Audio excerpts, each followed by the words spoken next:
वर्णं तमसा परस्तात् तमेव विदित्वा अतिमृत्युमेति नान्यः पन्था विद्यते अनाय नान्यः पन्था विद्यते अनाय। ఓం శాంతి శాంతి శాంతి. ఓం సత్యార్థ ప్రకాశము అధ్యాత్మ సత్సంగానికి వచ్చేసినటువంటి వారందరికీ నమస్తే, స్వాగతం, సుస్వాగతం. ఓం నమస్తే ఆచార్య మహోదయ. నిన్నటి పాఠంలో అగ్ని చేతనము, జడము అని రెండు విధాలుగా వివరించారు. జడము అనేది అర్థమైంది, కానీ చేతనము ఎలా ఇంకా కొంచెం వివరించగలరని ప్రార్థన. ఓం. చాలా మంచి తెలివైన ప్రశ్న. ఇటువంటి ప్రశ్నలు వస్తేనే వైదిక ధర్మ ప్రచారం అనేది సాగుతుంది. చేతనము ఏ రకంగా అంటే, చేతనంలో చలనము ఉంటుంది, అగ్నిహోత్రంలో చలనము ఉంటుంది. అగ్నిహోత్ర నిమిత్తకంగా పురోహితుడు రావడం, నిత్యాగ్నిహోత్రులు రావడం, చేయడం, వెళ్ళిపోవడం, అగ్నిహోత్రులు తీసుకొచ్చేటువంటి ద్రవ్యాన్ని వినిమయం చేయడం. ఇప్పుడు అతిథులు వస్తే భోజనం సదుపాయాలు కలిగించి వారికి ఆరగింపజేయడం, తినిపించజేయడం. తినిపోతే సంతోషపడడం, తినకుండా పోతే మనసులో బాధ పెట్టుకోవడం. అగ్నిహోత్రంలో పురోహితుని పిలవడం మరియు మనకు అనుకూలంగా చేస్తున్నప్పుడు, ద్రవ్య వినిమయం చేస్తున్నప్పుడు సమిధలు కానీ మరియు సామగ్రి కానీ నెయ్యి కానీ ప్రతి వస్తువును మన దగ్గర నుంచి ఆహుతికి అర్పితం చేస్తున్నప్పుడు అర్పితమైనటువంటి ద్రవ్యము యజ్ఞకుండము నిండుగా నిండిపోతుంది. ఒక్కొక్కసారి ఇంకా బయటకు కూడా పడిపోతుంది. అటువంటిది చల్లారిన తర్వాత ఒక చిటికెడు భస్మం అవుతుంది. మరి ఇంతవరకు వేసినటువంటి ఆ నైవేద్యం కానీ, స్విష్టకృతాహుతి కానీ, ఆ సమిధలు, హోమద్రవ్యము, నెయ్యి ఎక్కడికి వెళ్ళింది? అంతగా కుప్పగా అయ్యి యజ్ఞకుండం నిండుగా వచ్చినటువంటి ద్రవ్య ఆకృతి రూపం ఎక్కడికి వెళ్ళింది? చల్లారిన తర్వాత ఆ చిటికేడు భస్మం ఎలా తయారయ్యింది అని అంటే, ఇందాక లక్ష్మణ్ గారు చెప్తున్నారు కదా, ఈ అన్నము కనబడే రూపం వరి, గోధుమ, అరటి, కొబ్బరి, మామిడి, ఇది ఏదైతే ఆహార అన్నపానీయాలను మనం ఆహారంగా తీసుకుంటున్నామో, కనబడే రూపము అన్నము కాదు. కనబడని అన్నరసాన్ని, కనబడే అన్న రూపమును ఒలిచి మలమూత్రంగా విసర్జింపజేసి కనబడని అన్నరసాన్ని వంటబట్టింపజేస్తున్నటువంటి ఈ యొక్క విజ్ఞానమును వారు చెప్తున్నారు. ఆ రూపకంగానే ఇక్కడ అగ్నిర్వై దేవానాముఖం, దేవతలకు ముఖము అగ్ని. ఆ అగ్ని ద్వారానే ఈ యొక్క మన దగ్గర ఉన్నటువంటి ద్రవ్యం ఆ దేవతల వరకు చేరుతుంది. ఇక్కడ అగ్నిని దూతగా ఎంచుకోవడం జరిగింది. అగ్నిని దూతగా ఎంచుకోవడం జరిగితే యజమానుని శ్రద్ధను దేవతలకు నైవేద్యంగా అర్పించాలి అని అంటే, యజమానుడు భౌతికుడు, దేవత అభౌతికము. మరి ఆ భౌతికం నుంచి అభౌతికానికి చేరవేయాలని అంటే ఇది సాధ్యపడదు దేహంతో. కాబట్టి ఒక దూత కావాలి. అగ్నిని దూతగా ఎంచుకోవడం జరిగింది. అక్కడ అగ్ని ఏమంటున్నాడంటే, మీ శ్రద్ధ బాగానే ఉంది, వారి కరుణ బాగానే ఉంది. మీ ఇద్దరి మధ్యలో మీరు ద్రవ్యాన్ని వినిమయం చేసుకుంటే మధ్యలో నాకు ప్రయోజనం ఏంటి? అగ్ని అడుగుతుంది ఏంటంటే, నాకు ప్రయోజనం ఏంటి, నేనెందుకు చెయ్యాలి అని అంటే, అప్పుడు ఆ దేవత ఏమన్నాడంటే, ఆ యజమానుని నుంచి శ్రద్ధారూపంగా తీసుకొచ్చేటువంటి ద్రవ్య రూపము ముందు నువ్వు స్వీకరించు, ఆ తర్వాత ఆ ద్రవ్యం యొక్క గుణము యజమానుని శ్రద్ధతో కలిపి మాకు చేరవేయి. అందుకే నెయ్యి రూపము గాని, సామగ్రి రూపము గాని, శిష్టకృతి రూపము గాని ముందు అగ్నిలో భస్మమై ఆ గుణము విస్ఫోటం అవుతుంది, వెలువడుతూ ఉంది. విస్ఫోటమైనటువంటి దానిని, ఆ పదార్థ గుణధర్మాన్ని వాయువు అగ్నికి చేరకుండా విస్ఫోటం గావింపజేసి వ్యాపకం చేస్తుంది. తద్వారా ప్రాణి మాత్రలకు, సృష్టికి, అన్నింటికి చేరుతుంది. కాబట్టి ఈ యొక్క రహస్యాన్ని దీని ద్వారా కనబడే రూపాన్ని భస్మం చేస్తుంది. ఇక పూజ అంతా అయిపోయాక, అగ్నిహోత్రం అంతా అయిపోయాక సర్వం వై పూర్ణం స్వాహ అయిపోయింది.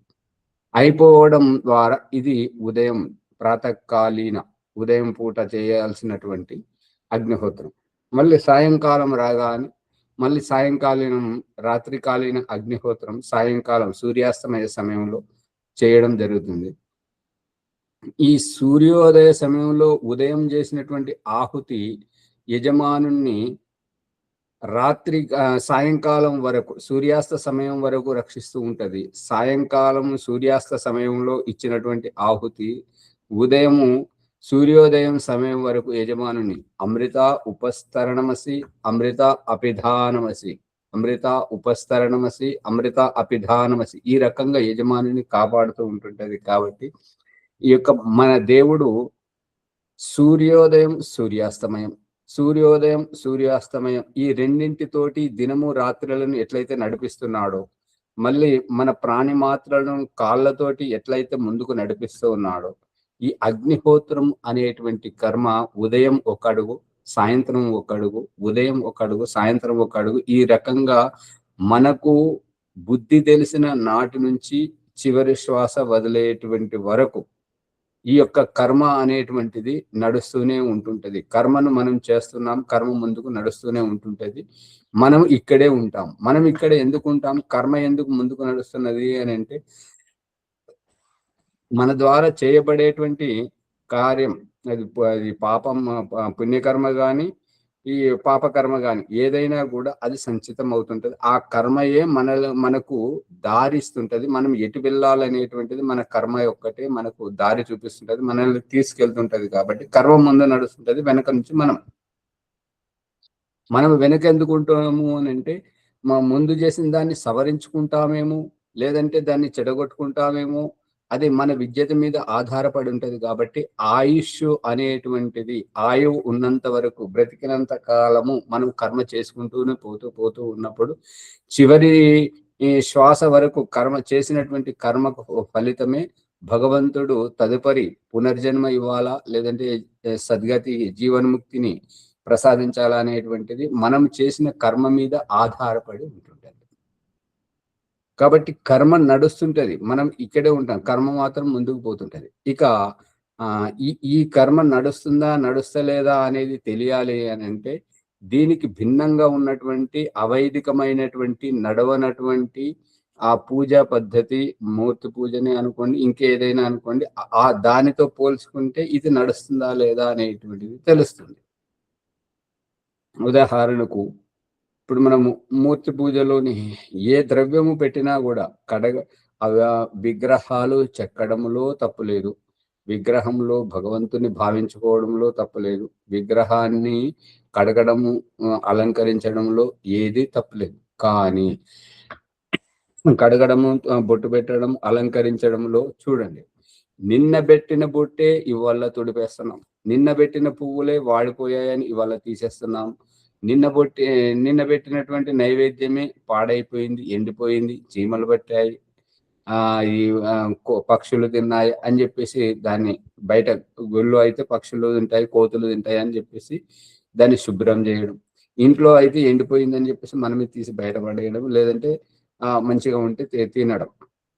ఇక ప్రతిదీ మనం చేసిన అలంకరణ, నిన్నటి అలంకరణ ఇవాళ తొడిపేయడం, ఇవాళ చేసేది రేపు తొడిపేయడం. అంటే మనము పెట్టింది మన వద్దే, మనమే దానిని నాశనం చేస్తున్నాము, తీసేస్తున్నాము. అది సద్వినియోగం కావడం లేదు. ఈ యొక్క విగ్రహం మీద పెట్టినటువంటి బొట్టు, పువ్వులు ఏవైతే ఉన్నాయో అక్కడ శవానికి కూడా పెడుతున్నాం. చనిపోయినప్పుడు అంతిమ సంస్కారానికి తీసుకెళ్లేటప్పుడు శవానికి కూడా పెడుతున్నాం. మరి ఇక్కడ విగ్రహం మీద పెట్టినటువంటి పువ్వులు ఎట్లయితే వాడిపోతున్నాయో ఆ శవం మీద మనం కొద్దిసేపు పెడతాం, అక్కడికి తీసుకెళ్లి మనం తీసేసి పడేస్తుంటాం. ఇక్కడ విగ్రహం మీదకి వెళ్ళి తీసి పడేస్తున్నాం, అక్కడ శవం మీదకి వెళ్ళి తీసి పడేస్తున్నాం. ఇక్కడ విగ్రహానికి పాలాభిషేకం చేస్తున్నాము, క్షీరాభిషేకం చేస్తున్నాము, అక్కడ శవం నోట్లో పాలు పోస్తున్నాము. ఇక్కడ విగ్రహం మీద పోసినటువంటివి కిందికి కారిపోతున్నాయి, అక్కడ శవం నోట్లో పోసినటువంటివి కిందనే కారిపోతున్నాయి. తేడా ఏముంది? ఇది పూజ ఎలా అవుతుంటది? అది మనం అర్థం చేసుకోవాలి. మనము ఈ యొక్క చేసినటువంటి ప్రతి వస్తువు ఇక్కడే ఉంటుంది.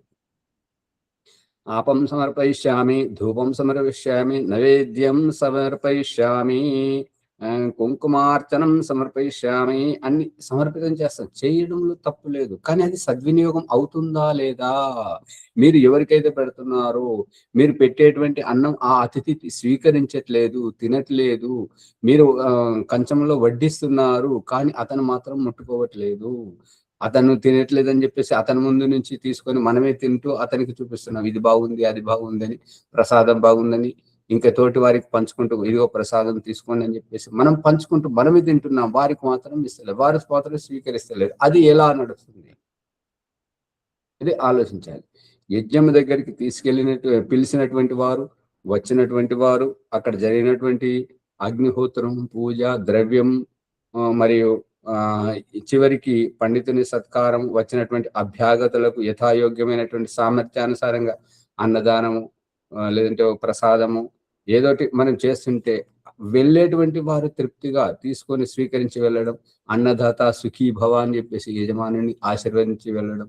ఏ దిశ నుంచి అయితే వచ్చారో యజమానుని ఇంటికి మళ్ళీ పోయేటప్పుడు ఈ యొక్క యజమానుని యొక్క అగ్నిహోత్ర వైభవాన్ని, అగ్నిహోత్ర రహస్యాన్ని, అగ్నిహోత్రం యొక్క విజ్ఞానాన్ని చర్చించుకుంటూ వెళ్తూ ఉన్నారు. యజమానుని పొగుడుకుంటూ వెళ్తున్నారు.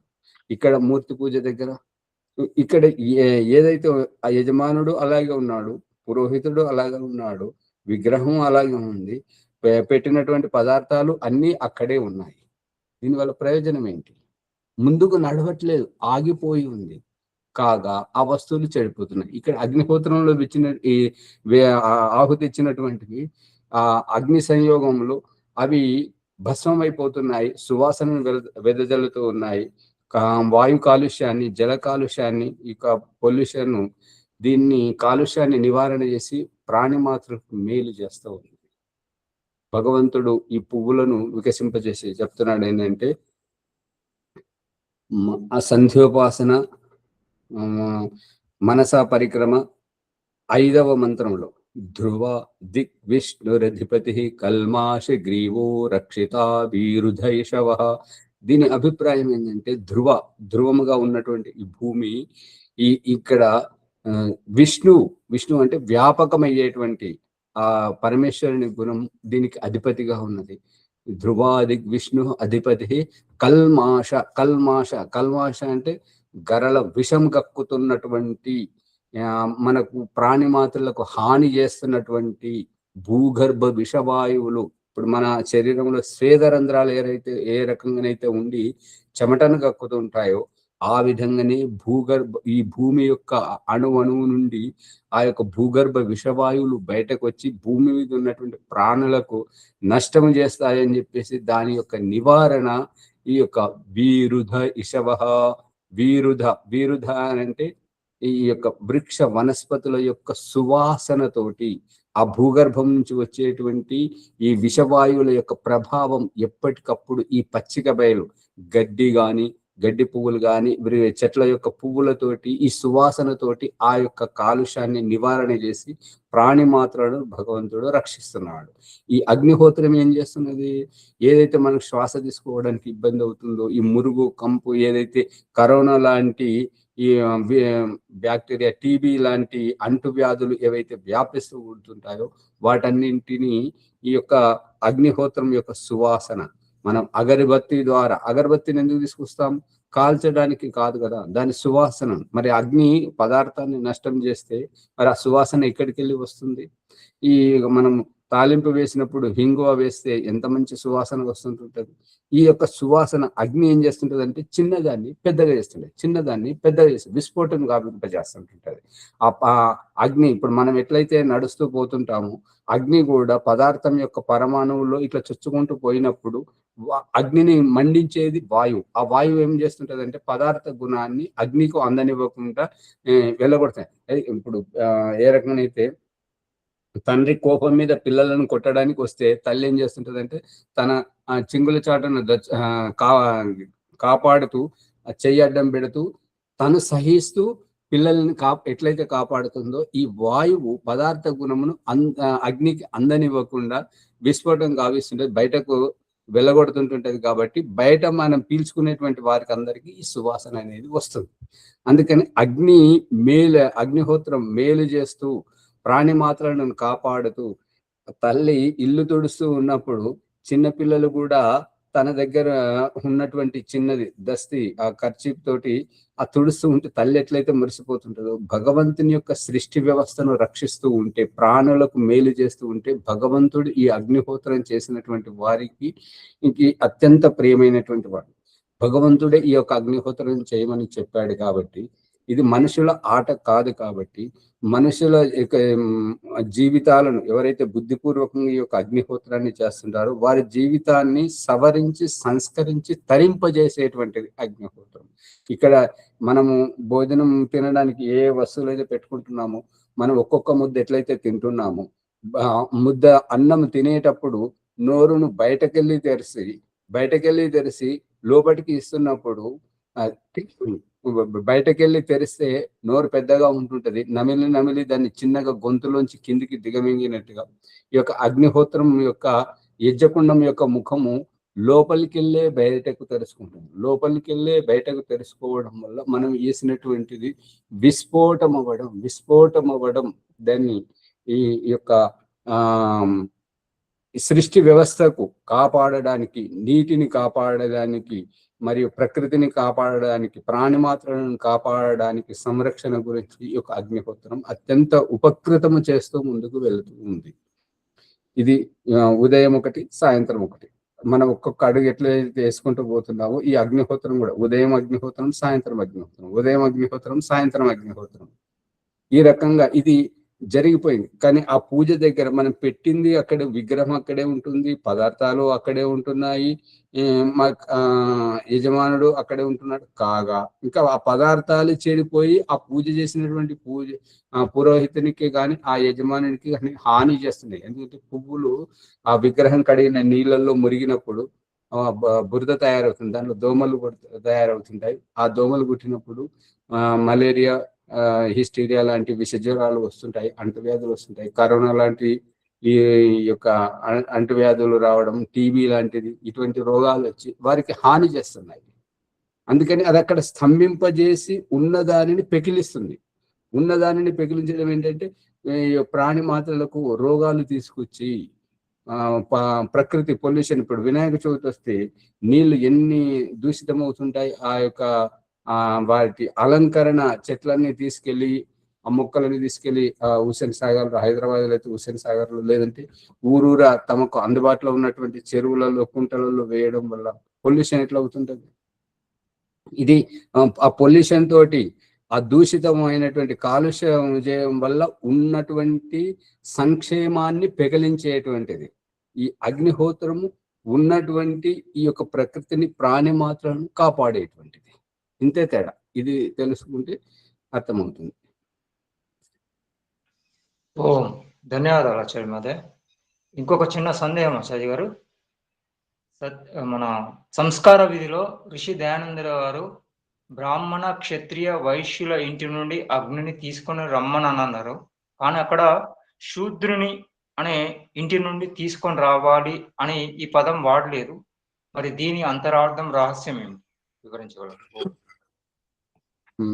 వైదికంలో చెప్పబడుతున్నటువంటిది ఏంటంటే, వైదిక సిద్ధాంత సందేశం ఏంటంటే, మనము మన స్థాయి కంటే ఉన్నతమైనటువంటి వారి సంపర్కంలో ఉంటేనే మనం ఉత్తమోత్తమంగా తరించబడుతుంటాం. అందుకే దేవుడు చూపిస్తున్న దృష్టాంతం ఏంటంటే, మన సమస్తరములో మనల్ని పుట్టించట్లేదు. మన సమస్తరములో మన సమాన యోగ్యత గల వారికి సమానమైనటువంటి వారితోటి మనకు చదువు నేర్పించడం లేదు. మనకంటే అనుభవోపేతంగా శారీరకంగా ఎదిగినటువంటి వయసు వాళ్ళ తల్లిదండ్రుల కడుపున మనల్ని ఏమీ తెలియని కళ్ళు కూడా తెరవనటువంటి ఆ పసిగుడ్డుగా మనల్ని పుట్టింపజేయడం, గురువు దగ్గరికి నల్ల పలక మీద తెల్ల బలపంతో పిచ్చి గీతలు గీసుకునేటువంటి స్థితి నుంచి గురువు దగ్గరికి తీసుకెళ్లి విద్య నేర్పడం, అంటే ఆ అనుభవోపేతంగా తీసుకెళ్తున్నాడు. కాబట్టి ఈ వివాహ వ్యవస్థలో ఎక్కడైతే బ్రాహ్మణ క్షత్రియ వైశ్యుల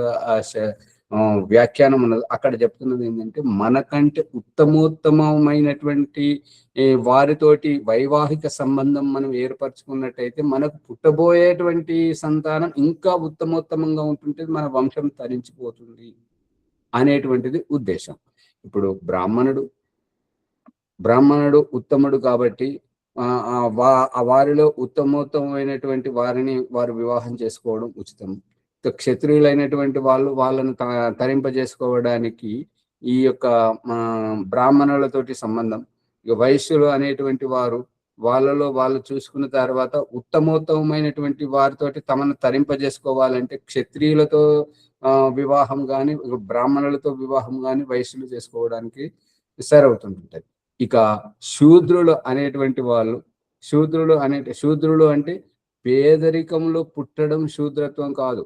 చాలా జాగ్రత్తగా వినండి. పేదరికం శూద్రత్వం కాదు. ఎవరికైతే స్వంత నిర్ణయాలు తీసుకోవడం రాదో, చెప్పినటువంటి మాటలు వినడం, చెప్పుడు ఎవరైతే చేతి కింద పని చేస్తుంటారో వీరిని ఇంపాక్ట్ ఆ తరగతిలో అక్కడ ఏం చెప్తుంటారంటే, ఎవరైతే తమ బుద్ధిని వినియోగించుకోలేరో వారిని ఇతరులు వినియోగించుకుంటారు. ఎవరైతే ఇతరుల చేత వినియోగించుకోబడుతున్నారో, ఇతరుల చేత వాడుకోబడుతున్నారో, ఇతరులకు బానిసలుగా ఉంటున్నారో వాళ్ళు శూద్రులు. ఇది ఇక్కడ రహస్యం. అయితే శూద్రులు వాళ్ళు తమను తరింపజేసుకోవాలని అంటే మరి వాళ్ళకంటే ఉత్తములు ఎవరు? వైశ్యులు, క్షత్రియులు, బ్రాహ్మణులు. ఆ రకంగా ఉత్తమోత్తమంగా రావాలి. ఇప్పుడు వాళ్ళకు శూద్రులకు ఉన్నంత వరకు అది గొప్పదనం ఏం కాదు. బ్రాహ్మణులకు ఉన్నంత వరకు గొప్పదనం ఏం కాదు. వాళ్ళకంటే నిమ్నస్తరమైనటువంటి వారు ఈ క్షత్రియులకు గొప్పదనం ఏం కాదు. వైశ్యులకు గొప్పదనం కాదు. శూద్రులకు గొప్పదనం కాదు. ఉత్తమోత్తమంగా అన్నప్పుడు ఆ శూద్రుల్లో ఉత్తమమైనటువంటి వాళ్ళు ఎక్కడ పోవాలి? వైశ్యులకే రావాలి, క్షత్రియులకే రావాలి, బ్రాహ్మణులకే రావాలి కదా. అక్కడ వాళ్ళని శూద్రులను అసలు దగ్గరికి రానివ్వద్దు, వాళ్ళతో పెళ్లి చేసుకోవద్దు అనేది చెప్పలేదు కదా దయానంద సరస్వతి. అందుకని ఇదంతా ఎక్కడైతే ఈ వివాహ వ్యవస్థను ఏర్పాటు చేయడం జరిగిందో, వివాహ సంస్కారం ప్రారంభం అయ్యే కంటే ముందు అక్కడ శూద్రునికి శూద్రురాలు అని చెప్పేసి శబ్దాలు ఉన్నాయి. మీరు సరిగా చదవండి. ఇక మీకు తెలుగులో ఇప్పుడు రాజరత్నమాచారి గారిది ఉన్నది కాబట్టి దాంట్లో మీరు ఈ పదాలు మీరు చూడొచ్చు. లేదంటే నేను హిందీలో చూపిస్తుంటాను, చూడండి. ఇవాళ కావాలంటే గ్రూపులో పెడతాను. ఓం ధన్యవాదాలు ఆచార్య మహోదయ. ఇంకొక సందేహం ఆచార్య గారు, బ్రహ్మయజ్ఞంలో సంధ్యోపాసనలో ఉదయం మనము సంధ్య మొదలు చేస్తాము కాబట్టి నమస్కార మంత్రం తర్వాత తిరిగి పునరాచమనం చేస్తుంటాం. కానీ సాయంకాలం కూడా సంధ్యోపాసనలో నమస్కార మంత్రం తర్వాత పునరాచమనం చేయడము, దీని అంతరార్థం ఏమిటి? ఓం వివరించగలరు ప్రార్థన. మీమాంస దర్శనంలో చెప్పబడినటువంటిది ఏంటంటే, ఎవరైనాను కానీ ఏ పని శుభం ఏది చేసినను ఆరంభంలో చివరకు ఆచమంతే కరణీయం. ఆచమనం అనేటువంటిది క్రియ ఆరంభములో మరియు ముగింపులో చేయాలి. అది ముఖ్య ఉద్దేశం. ఇక మీరు అడిగిన దానికి సమాధానం దయానంద సరస్వతి భాషలో చెప్తే ఏంటంటే, ఈ మీమాంస దర్శన సూత్రాన్ని పాటిస్తూ సంధ్యోపాసన ఆరంభంలో చివరలో చేస్తున్నారు. మరి అక్కడ మీకు కలిగిన సందేహం ఏంటంటే సంధ్యోపాసన చివరలో ఆచమనం చేసిన తర్వాత దయానంద సరస్వతి రాసింది ఏంటంటే వెంటనే అగ్నిహోత్రం ప్రారంభించాలి అని చెప్పారు. ఆ వెంటనే అగ్నిహోత్రం ప్రారంభించడానికి ప్రాతకాలము సంధ్యోపాసన తర్వాత ఆచమనం చేసి అగ్నిహోత్రం ప్రారంభిస్తాము కాబట్టి అక్కడ మీకు సందేహం కలగలేదు. సాయంకాలం అగ్నిహోత్రం చేసి సంధ్యోపాసన చివర మనం ఆచమనం చేస్తున్నాం కాబట్టి మరి ఆ ఆచమనం తర్వాత అగ్నిహోత్రం సంధ్యోపాసన ఈ ఆచమనం తర్వాత వెంటనే అగ్నిహోత్రం ప్రారంభించమని ఉన్నది. మరి మన అగ్నిహోత్రం చేసిన తర్వాత ఆచమనం చేస్తున్నాం కదా అనేది మీ సందేహం, అంతేనా లక్ష్మణ్ గారు? అంతే ఆచార్య గారు. ఇక్కడ దయానంద సరస్వతి చెప్తున్నటువంటిది ఏంటంటే కర్మకు చివర చేయాలి. ఇప్పుడు మనం భోజనం చేసేటప్పుడు చేతులు కడుక్కొని భోజనం చేయడానికి కూర్చుంటాము, మళ్ళీ భోజనం ముగించిన తర్వాత చేతులు కడుక్కుంటామా కడుక్కోమా? ఆ రకంగా శుచి శుభ్రతకు గురించి ఈ యొక్క ఆచమనం అనేటువంటిది ఉన్నది. దానికి అగ్నిహోత్రానికి ఈ ఆచమనానికి ఎటువంటి సంబంధము లేదు అనేది ఎలా తెలుస్తుంది అని అంటే మళ్ళీ అగ్నిహోత్ర ప్రకరణంలోకి వెళ్తే ఆచమనంతో అగ్నిహోత్ర ప్రకరణాన్ని ప్రారంభింపజేయడం గమనార్హం. అర్థమవుతుంది లక్ష్మణ్ గారు? అర్థమవుతాం సార్. ధన్యవాదాలు ఆచార్య మాది. నమస్తే.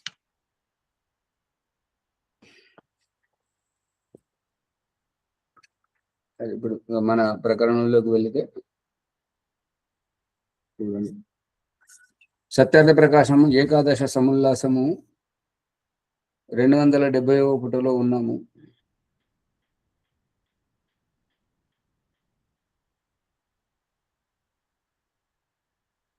ఈ ప్రాణ ఇహా గచ్చంతు సుఖం చిరం తిష్టంతు స్వాహ ఆత్మేహా గచ్చతు సుఖం చిరం తిష్టతు స్వాహ ఇంద్రియానిహా గచ్చంతు సుఖం చిరం తిష్టంతు స్వాహ. ఇది అయిపోయింది. దీనికి ఉత్తరం రావాలి కదా. ఇచ్చి వేదమంత్రములు ఉండగా లేవనుచున్నారేలా.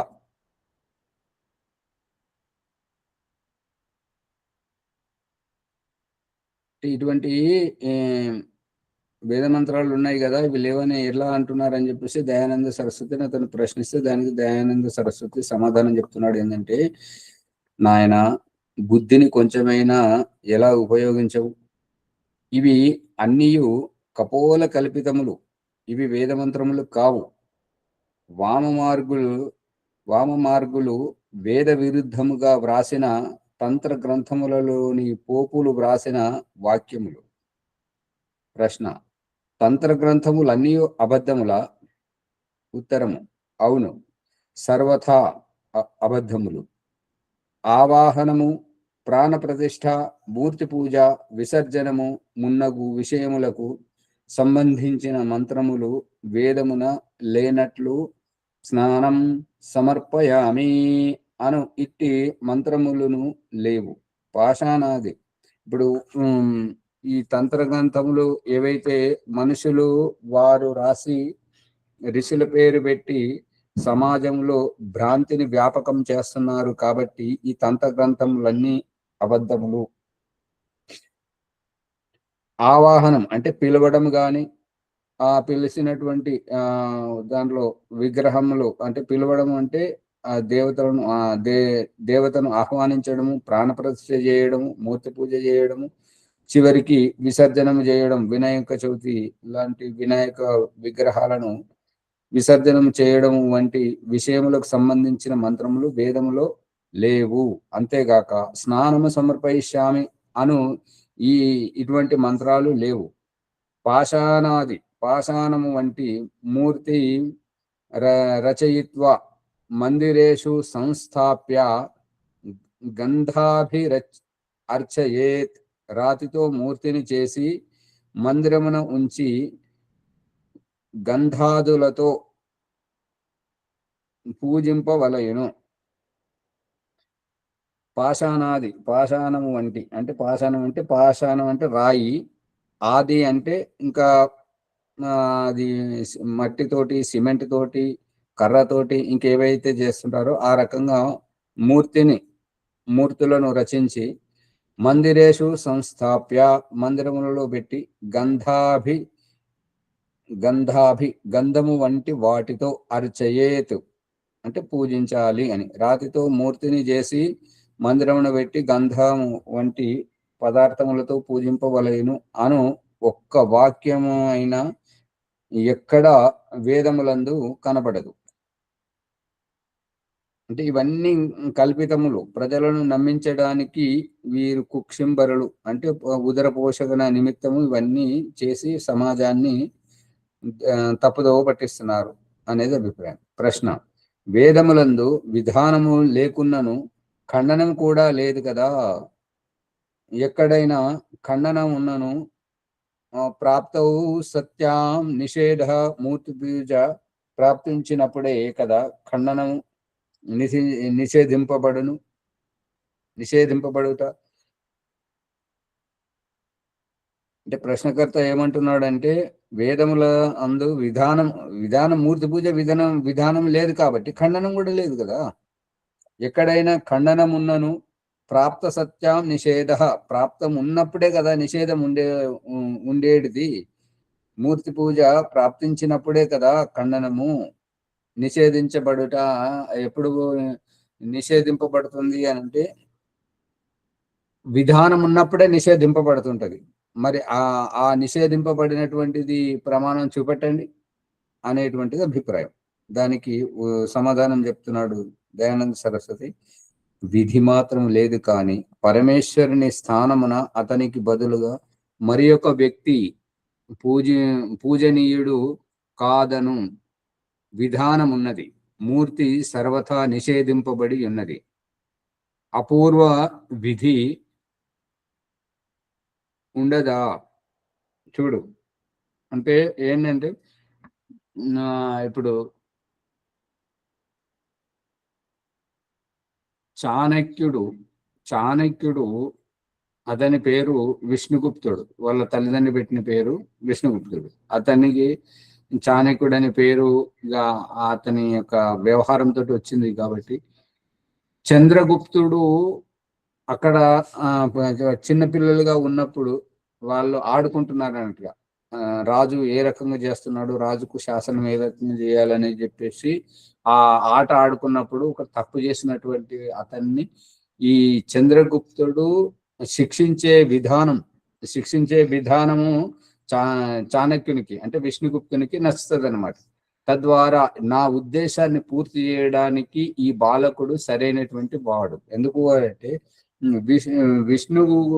విష్ణుగుప్తుడు అంటే చాణక్యుడు కూడా గుప్త వంశీయుడు, చంద్రుడు అతడు కూడా గుప్త వంశీయుడు. మా గోత్రం వాడు, మా కులం వాడు, అన్ని రకాలు కలిసి ఉన్నాయి, అన్ని క్షత్రియ గుణాలు ఉన్నాయని చెప్పేసి చంద్రగుప్తుని పట్టుకొని అతను తన ఉద్దేశాన్ని సాధించి రాజుని చేశాడు చాణక్యుడు. ఆ విధంగానే ఇక్కడ ఏమని చెప్తున్నాడంటే ఈ యొక్క మూర్తి పూజ భగవంతుడి అనుగ్రహాన్ని అందుకోవడం కోసం ఈ మూర్తి పూజ ప్రారంభించారు. మరి భగవంతుణ్ణి, నిరాకారమైనటువంటి భగవంతుణ్ణి విద్వాంసులు మాత్రమే నిరాకారుని గుర్తించి అతను ఉపాసన చేయగలరు. కానీ భౌతిక పరంగా దేహధారి అయినటువంటి ప్రజలందరికీ అంతటి విజ్ఞానము, సంస్కారం మరి అవి తెలియదు కాబట్టి వీళ్ళు ఏంటంటే ప్రత్యక్షంగానే చూసినటువంటి దానిని వారు నమ్ముతారు. కాబట్టి వీరి కోసం వీరి అజ్ఞానాన్ని మరి ఆధ్యాత్మికంగా మలచడానికి ఈ యొక్క మూర్తి పూజను ఆవిష్కరించారు. ఆ రకంగా చేస్తున్నప్పుడు పరమేశ్వరునికి భిన్నమైనటువంటి ఆట ఇంకొక ఆట మొదలైంది. ఇప్పుడు నరేంద్ర మోదీ గారు రాజుగా ఉన్నప్పుడు మరి ఆడుకునేటువంటి పిల్లలు ఎట్లా చేస్తున్నారు అనేటువంటిది, నేను రాజును, నేను నరేంద్ర మోదీని, నేను ద్రౌపది ముర్మును అని చెప్పేసి వాళ్ళు ఆట ఆడుకున్నప్పుడు సంక్రాంతి పండుగ వస్తే ఇంటి నిండా ఒక పండుగ అయితే పిల్లలు బొమ్మరిల్లు కట్టుకొని వాళ్ళు ఒకటి చేసుకుంటారు.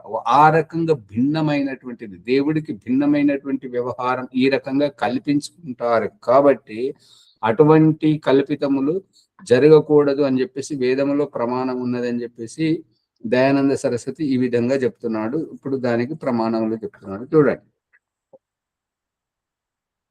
అంధః తమః ప్రవిశంతి ఏ అసంభూతిముపాసతే తతో భూయా ఇవతే తమో యావు సంభూత్యామృతాః.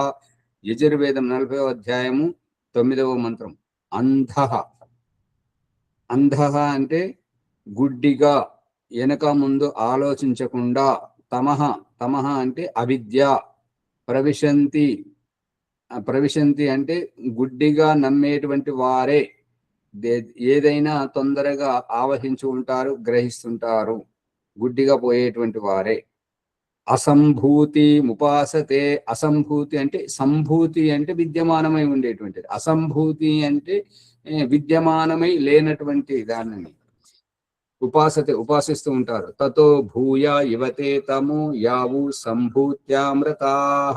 ఆ ఉన్నదానిని వాళ్ళు ఆచరించేటువంటి దానిని ఆధ్యాత్మికం అని చెప్పేసి సంభూత్యామృతాః భక్తిపూర్వకంగా ఉంటుంటారు. అసలైనటువంటిది అక్కడ లేనే లేదు. నతస్య ప్రతిమా అస్తి. యజుర్వేదం 32వ అధ్యాయం 3వ మంత్రం. నా అంటే లేదు, తస్య అంటే ఆ యొక్క పరమేశ్వరుని యొక్క ప్రతిమ అంటే విగ్రహం, మూర్తి అనేటువంటిది అస్తి ఉన్నది. ఉన్నది అనేదాన్ని ఇక్కడ నా అనేది నిషేధిస్తుంది అనమాట. అంటే అత భగవంతుడికి విగ్రహం గాని, రూపం గాని, ఆకృతి గాని, మూర్తి గాని ఏది లేదు. యద్వాచా నా అభ్యుదితం ఏన వాగభ్యుదతే అభ్యుద్యతే. ఏదైతే వాచ వాణి ద్వారా, నా అభ్యుదితం అంటే అభివ్యక్త మాటలతో చెప్పబడదు, ఏన వాగ్ అభ్యుద్యతే అంటే వాణి ద్వారా ఏదైతే వ్యక్తమవుతుందో ఈ మూర్తి పూజ అనేటువంటిది, ఏన వాగ్ అభ్యుద్యతే అంటే ఆ క్రియ ద్వారా వాణి భగవంతుణ్ణి వ్యక్తపరచలేదు. అంటే మాటలతోటి వ్యక్తపరిచినటువంటి భగవద్భావం శబ్దాలతో చూపించలేదు అనేది అభిప్రాయం.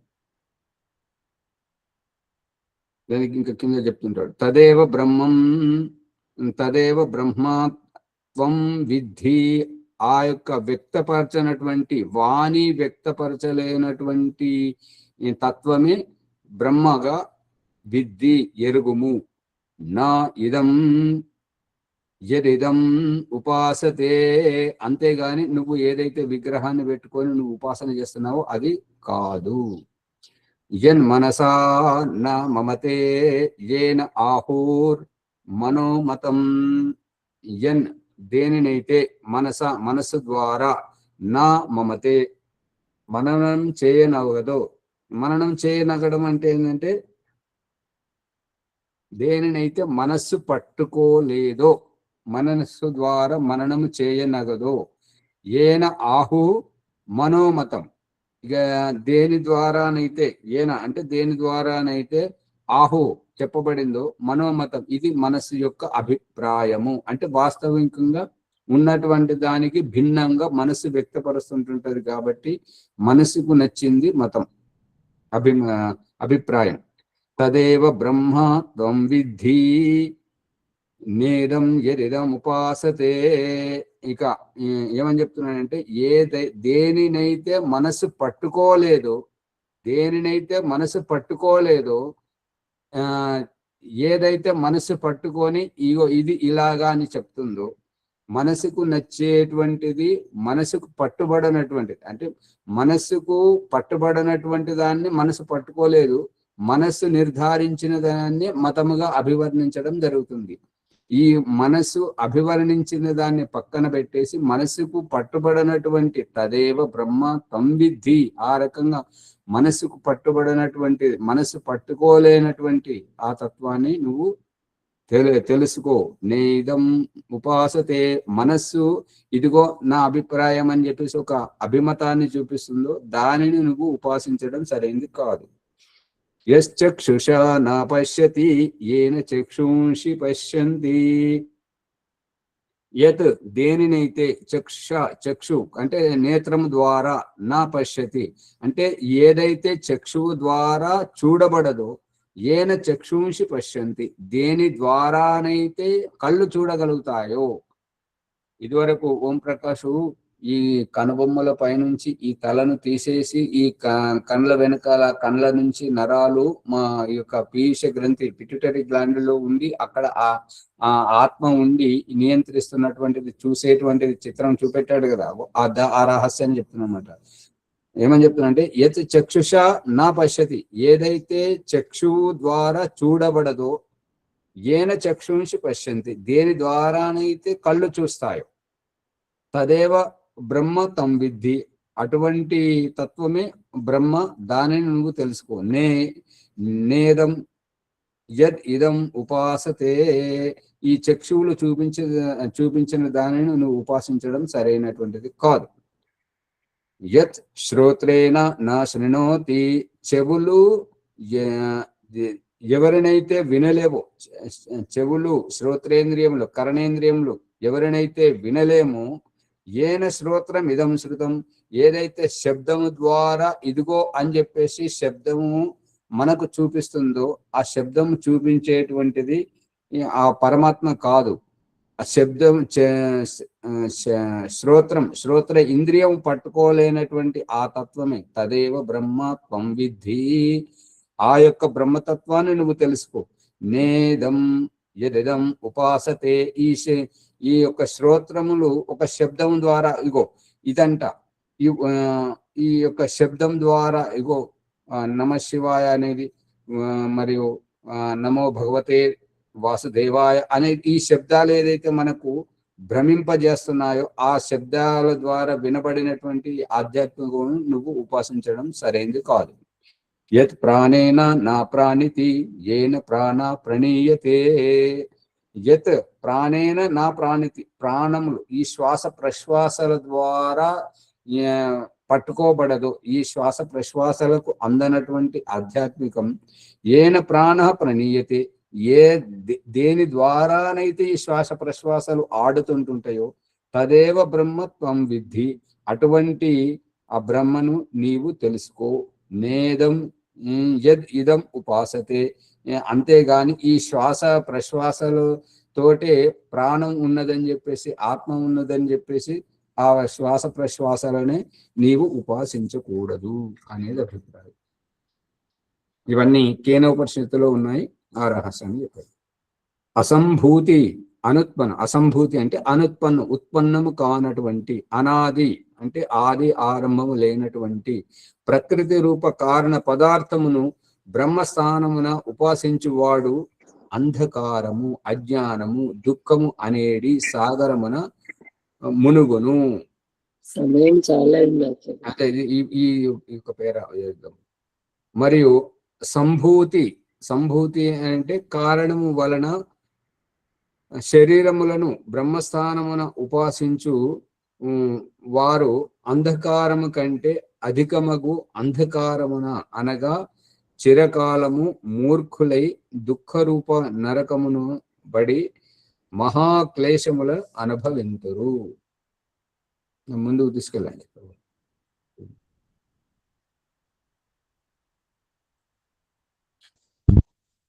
ఓం సద్గురు నమస్తే. ఈనాటి సత్యార్థ ప్రకాశం ఏకాదశ సముల్లాసం సత్సంగ పాఠం నుండి ప్రారంభంలోనే కొన్ని సందేహాలకు మనం నివృత్తి చేసుకోవడం జరిగింది.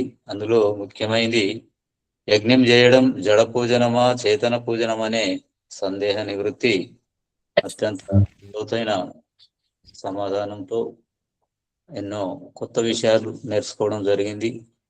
అదేవిధంగా రెండవ ప్రశ్నలో శూద్రుల ఇంటి నుండి అగ్నిని ఎందుకు తీసుకురాకూడదనే అత్యంత ముఖ్యమైన సందేహం. ఇది కూడా సందేహ నివృత్తి చేసుకోవడం జరిగి ఎంతో కొన్ని కొత్త విషయాలు తెలుసుకోవడం జరిగింది. కాబట్టి ఈ జ్ఞానాన్ని అందరికీ అందించడానికై ఎపిసోడ్ను లైక్ చేద్దాం, షేర్ చేద్దాం, సబ్స్క్రైబ్ చేసి గంట సింబల్ నొక్కి అందరికీ ఈ విషయాలు తెలియపరచాలని మనవి. ఈ విషయాలు ఇంకేమైనా సందేహాలు ఉంటే కామెంట్ బాక్స్లో ప్రశ్నల్ని రాసి సందేహ నివృత్తి చేసుకుని అత్యధిక జ్ఞానాన్ని పొందగలరని కోరుచున్నాను. ఈ విషయాలన్నీ అందించిన మన ఆచార్య గారికి ధన్యవాదములు. ఈనాటి వైదిక సంధ్య ఆదివారం మొదటి బ్యాచ్ అమ్మగారు వైదిక సంధ్య యోగ బ్రహ్మ సాక్షాత్కారం నేను చేస్తున్నాను.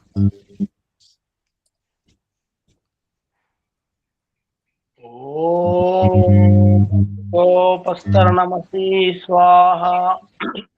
పుట్టబోయే శిశువు ఆత్మభావన భగవంతుని ప్రార్థిస్తుంది ఏమనగా, ఓం అమృతోపస్తరణమసి స్వాహ. ఓ అమృత స్వరూప, నా కోసం ఉపస్థానంగా పరుచుకున్నావా స్వామి, ధన్యుడను. ఓం అమృత పిదానమసి స్వాహ. ఓ అమృత స్వరూప, నా ఆత్మరక్షణకై ఆకాశ దుప్పటిగా ఆవరించావా స్వామి, ధన్యుడను.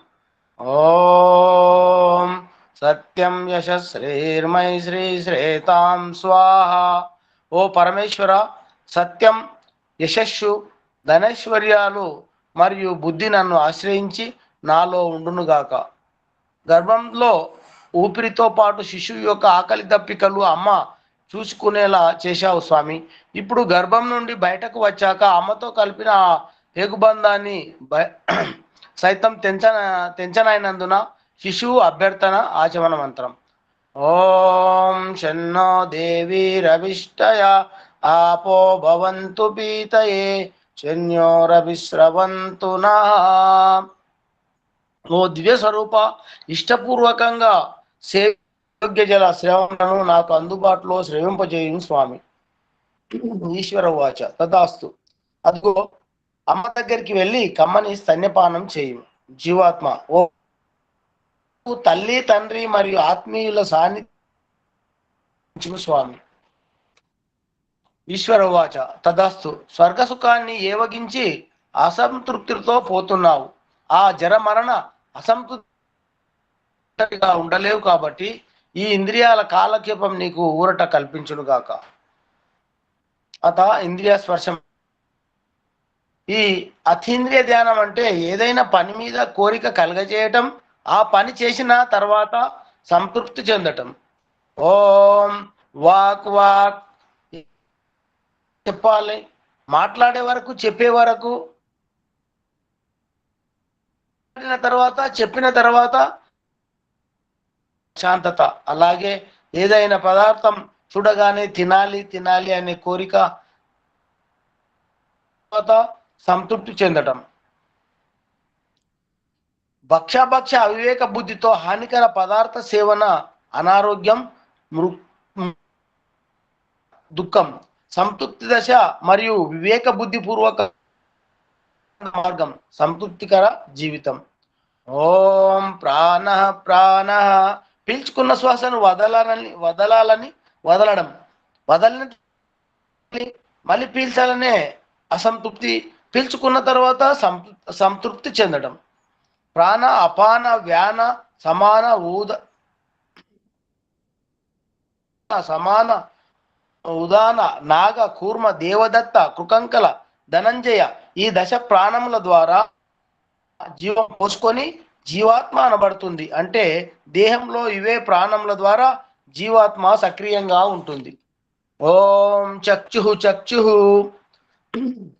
ఇదేమిటి అదేమిటి, ఇందులో ఏముంది అందులో ఏముంది, ప్రతిదీ చూడాలనే అసంతృప్తి జీవితం. చూసిన తర్వాత సంతృప్తి, ఒక మనశ్శాంతి. ఓం స్తోత్రం స్తోత్రం. ఇది అది ఏదో వినాలి సంతృప్తి చెందడం. ఓం నాభిర్మే చిత్తం విజ్ఞానం. యజుర్వేదం 20వ అధ్యాయం 9వ మంత్రం. ప్రారబ్ధ బుద్ధి జన్మ జన్మకు భౌతికంగా నన్ను ఒకవైపు దిగదారుస్తుంటే, మరొక వైపు ఈ మానవ జన్మలో పూజ, జపం, ఉపాసన, ధ్యానం అనే సందర్భాల పేరుతో పూజారి ఆచార్యుల ద్వారా నన్ను మెప్పించి నీ చెంతకు రప్పించుకోవడం చూస్తే మాటలు రావడం లేదు స్వామి. ఓం హృదయం ముదానమస్య సంశీవధర్వ హృదయం చేయత్. అథర్వ వేదం 10వ కాండం 2వ సూక్తంలో 26వ మంత్రం. ఓ జగదీశ్వర, నీవు మా హృదయాలలోనే ఉంటూ మేము ఏదైనా తప్పులు చేస్తే భయంగాను, మంచి పనులు చేస్తే ప్రోత్సాహకంగాను ఇలా హెచ్చరిస్తూ ప్రేరణ కల్పిస్తున్నావు స్వామి, ధన్యుడను. ఓం కంఠః అసౌగ్రీవచ్చ శ్రోణి. యజుర్వేదం 20వ అధ్యాయం 8వ మంత్రం. మణిహారం వలె అలంకృత రెండు కంఠ ఎముకల మధ్య స్థానం అన్నపానీయ శ్రవంల ఆవాగమన మరియు భావ వ్యక్తీకరణ అవయవ సాధనాన్ని అని తెలుసుకోవడం.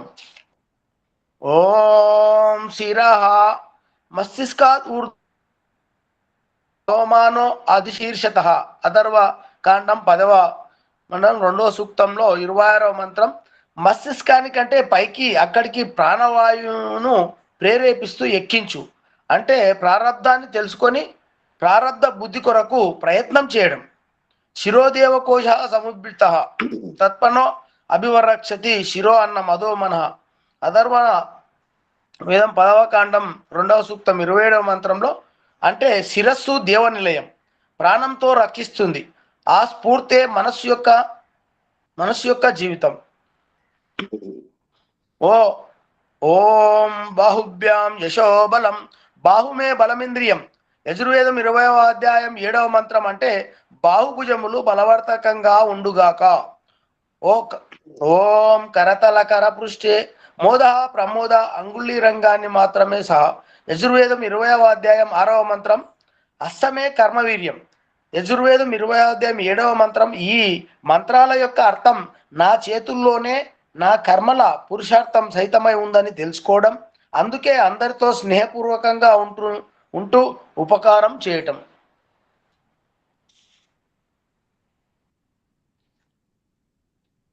ఈశ్వర ప్రార్థన పూర్వక మార్జన మంత్రము. ఓం భూ పునాతు శిరసి. ఓం భువ పునాతు నేత్రయో. ఓం స్వః పునాతు కంఠే. ఓం మహ పునాతు హృదయే. ఓం జన పునాతు నాభ్యాం. ఓం తప పునాతు పాదయో. ఓం సత్యం పునాతు పునఃశిరసి. ఓం కం బ్రహ్మ పునాతు సర్వత్ర. ప్రాణాయామ మంత్రం. ఓం భూః. ఓం భువః. ఓం స్వః. ఓం మహః. ఓం జనః. ఓం తపః. ఓం సత్యం.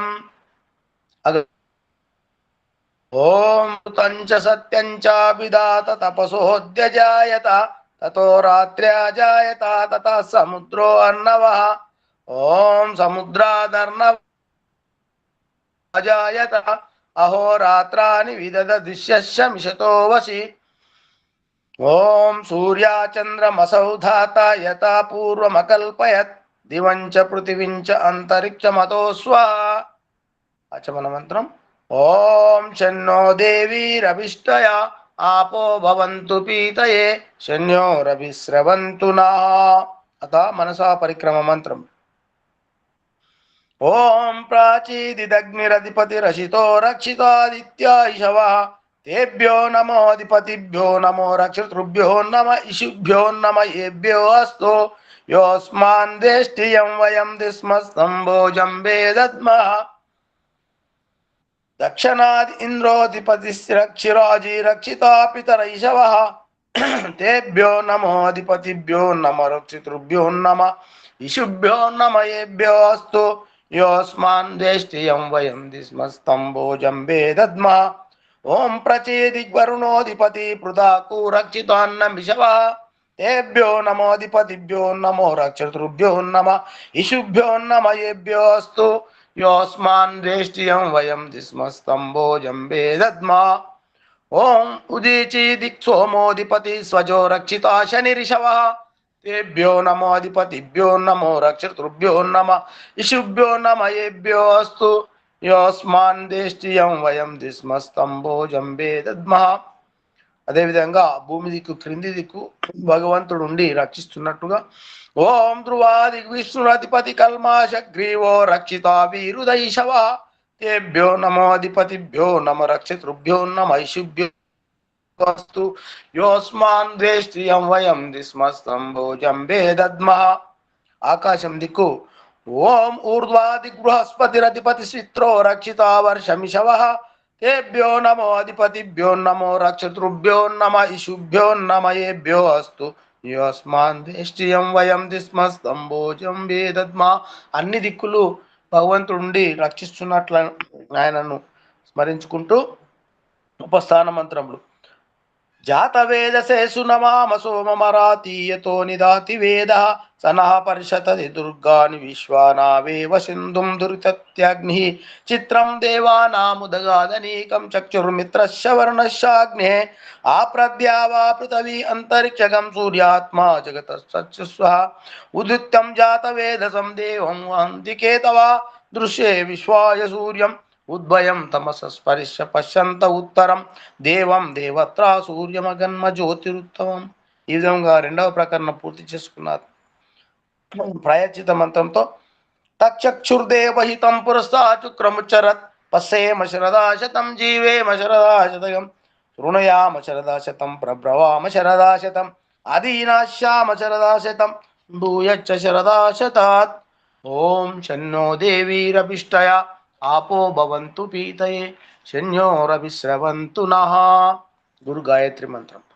ఓం భూర్భువస్వః తత్సవితుర్వరేణ్యం భర్గో దేవస్య ధీమహి ధియో యో న ప్రచోదయాత్. హే సమర్పణ. హే జగదీశ్వర దయాలు, మీ కృప వలన మేము చేసిన ఈ జప ఉపాసనాది కర్మముల ద్వారమున ధర్మార్థ కామమోక్షములు వెంటనే సిద్ధించునుగాక. నమస్కార మంత్రం. ఓం నమ శంభవాయ చ మయోభవాయ చ నమ శివాయ చ నమ శంభవాయ చ మయోభవాయ చ నమ మయస్కరాయ చ నమ శివాయ చ శివతరాయ చ. ఓం శన్నో దేవీరభిష్టయా ఆపో భవంతు పీతయే శన్యోరవిశ్రవంతు నః. ఓం శాంతి శాంతి శాంతి. ఆచార్య నమస్తే. సర్వేభ్యో నమో నమః. ధన్యవాదములు శ్యామలయ్య గారు. ఓం జ్యోతి అంతరిక్షం శాంతి పృథివీ శాంతి ఆపశాంతి ఓషధయ శాంతి వనస్పతే శాంతి విశ్వే దేవా శాంతి బ్రహ్మ శాంతి సర్వం శాంతి శాంతిరేవా శాంతి సామా శాంతిరేధి. ఓం శాంతి శాంతి శాంతి. ఓం సర్వేభ్యో నమస్తే. నమస్తే. ఓం నమస్తే ఆచార్యజీ. సర్వేభ్యో నమో నమః ఆచార్యజీ. నమస్తే. నమస్తే.